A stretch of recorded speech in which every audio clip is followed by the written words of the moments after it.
السلام علیکم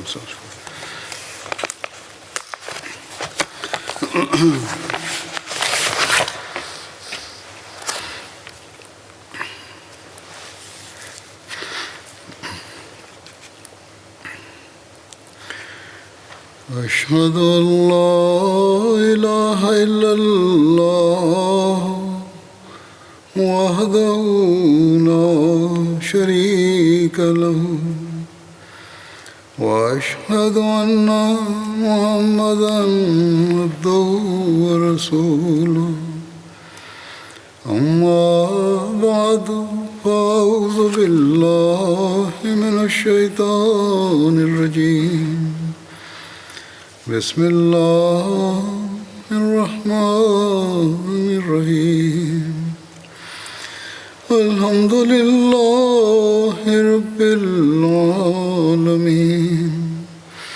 الرحمن الرحيم مالك يوم الدين إياك نعبد وإياك نستعين اهدنا الصراط المستقيم صراط الذين أنعمت عليهم غير المغضوب عليهم ولا الضالين.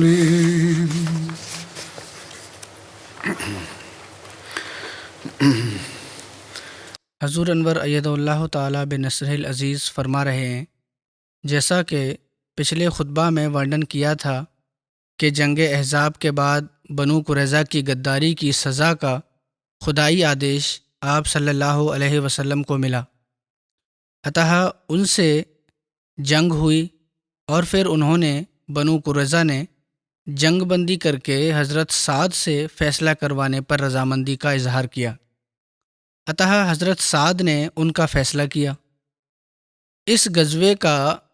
اس غزوے کی چرچا کرتے ہوئے حضرت مسلم موعود رضی اللہ تعالیٰ عنہ نے ایک جگہ پر اس پرکار ورنن کیا ہے: 20 دنوں کے بعد مسلمانوں نے چین کا سانس لیا، یعنی جنگ احزاب کے بعد، مگر اب بنو قریظہ کا معاملہ طے ہونے والا تھا۔ ان کی غداری ایسی نہیں تھی کہ